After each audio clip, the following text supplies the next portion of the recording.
everyone, welcome to LawPutra's YouTube channel, and today I'm going to cover one of the topics from Indian law concepts, that is appointment and removal of trustees under the Indian Trust Act 1882.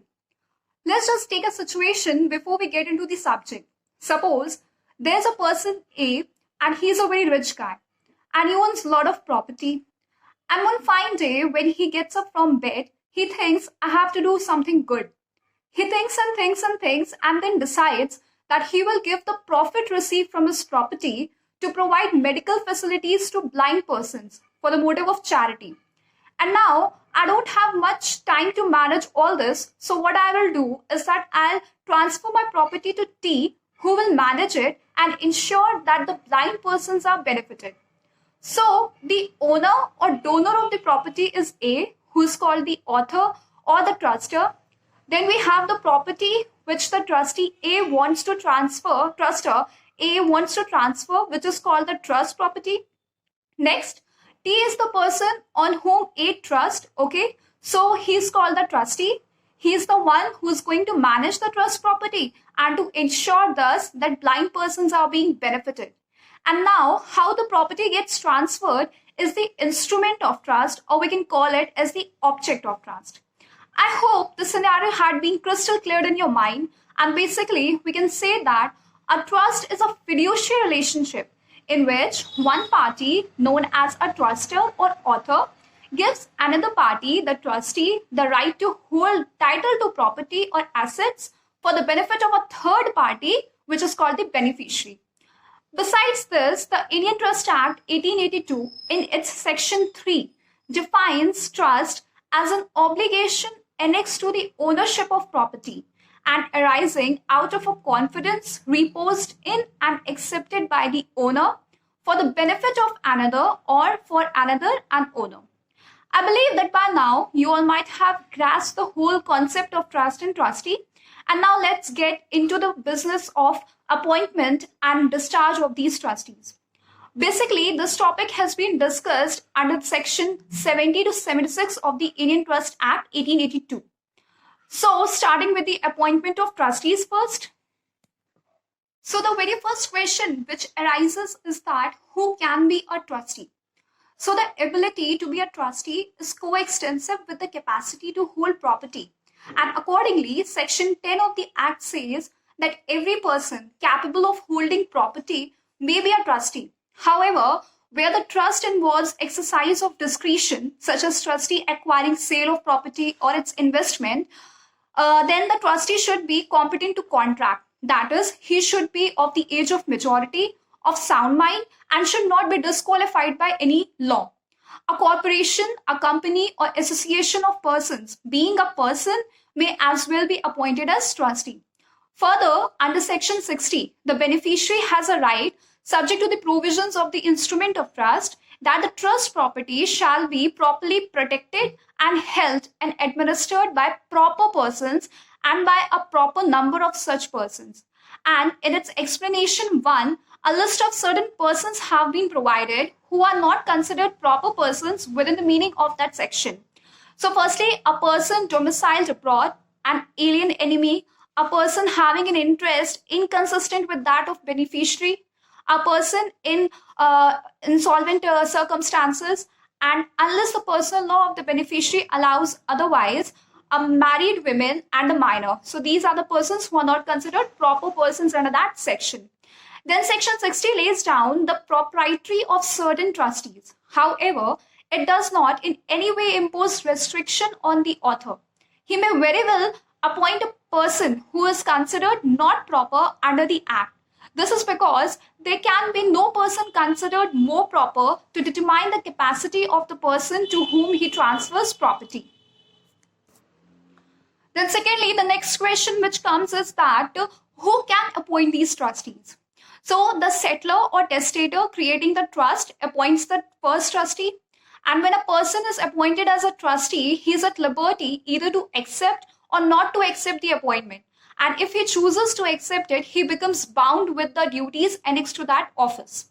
Further, section 70 of the Indian Trust Act 1882 provides the situation that when can the office of a trustee be vacated, that is, when he can be removed from his position.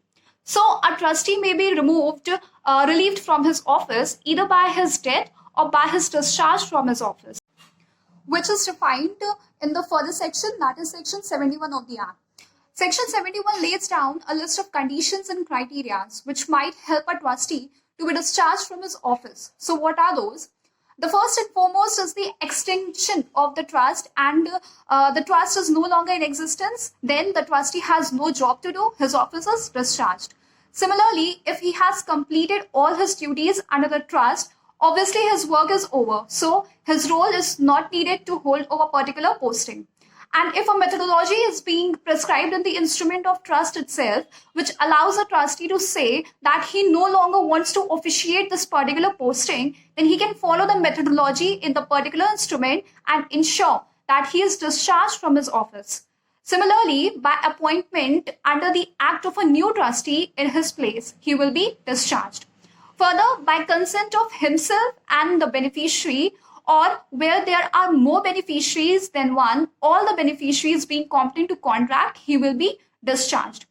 And in the circumstances wherein, for example, the beneficiaries are incompetent to contract, or one among the many beneficiaries is a minor and unable to enter into a contract, so in such circumstances, if the trustee wants to get discharged, he obviously has to go to the court and petition for his discharge under this enactment. And if the court permits, then again he will be discharged from his office. Now we all are aware of the circumstances under which a trustee can be discharged, and section 72 talks about that how a petition is to be discharged. In India, section 73 makes provision for removal of trustees in the following cases. So first is where any trustee is absent from India for a continuous period of 6 months, or leaves India for the purpose of residing abroad, or is declared an insolvent, or being old and infirm, is unfit or personally incapable to act as a trustee, or accepts an inconsistent trust. So all these categories can be properly included under the second category in the preceding matter. But in all such cases, the trustees are removed. They do not retire because retirement is voluntary and at one's request, whereas removal is compulsory and against one's desire or wishes. So section 71 enumerates situations wherein a retirement is granted, while section 73 operates when trustees are removed and new appointments are made. Then we have a case of P. Narasimha Bhatt versus B. Shankara Narayan, in which it was held that it must be remembered that before condemning the majority trustee, he should be given an opportunity to say whatever he has to say. If this is not done, that amounts to violation of the principles of natural justice. Now just have a glance at the appointment of new trustees. As a section 73 explains further, new trustees in place of initial or first trustees or other trustees can be made. So by the person nominated for that purpose, by the instrument of trust, or by the author of the trust if he be alive and competent to contract, or by the surviving or continuing trustees or trustee, or by the legal representative of the last surviving and continuing trustee, or with the consent of the court, the retiring trustees if they all retire simultaneously, or with the consent of the court, the last retiring trustee. Now, if the trustee isn't making any clarification regarding the instance, or if section 73 in certain circumstances is ineffectual in nature, then the appointment is going to be made by the court, and that is discussed in section 74. So first and foremost, I'd explain the circumstances under which section 74 comes to play its role. So whenever any such vacancy or disqualification occurs, and it is found impracticable to appoint a new trustee under section 73, the beneficiary may, without instituting a suit, apply by petition to a principal civil court of original jurisdiction for the appointment of a trustee or a new trustee. And the court may appoint a trustee or a new trustee accordingly. Further, we have certain key points that the court has to follow in selecting new trustees. The court shall have regard to the wishes of the author of the trust as expressed in or to be inferred from the instrument of trust. Second, to the wishes of the person, if any, empowered to appoint new trustees. Third, to the question whether the appointment will promote or impede the execution of the trust, and where there are more beneficiaries than one, to the interest of all such beneficiaries. So these rules and conditions which are seen here was actually expressed by Justice Turner in the Ray Tempest case, and Indian law is following a close analogy on whatever was laid down in the Tempest case. Now, what happens when a new trustee is appointed? This is dealt in section 75 and section 76. The consequence of new appointment of a trustee under section 73 or 74 would be that the trust property, which was so far vested in the surviving or continuing trustees, would now be vested in the new trustee, either solely or jointly with the surviving or continuing trustees or trustee.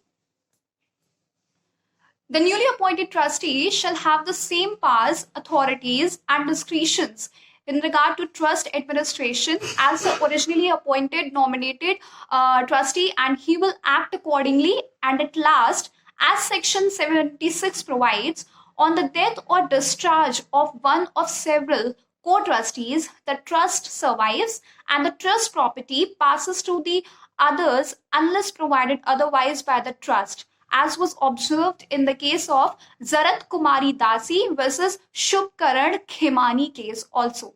So this is all as far as the topic of appointment and removal of trustee is concerned. Hope you have understood it. Thank you.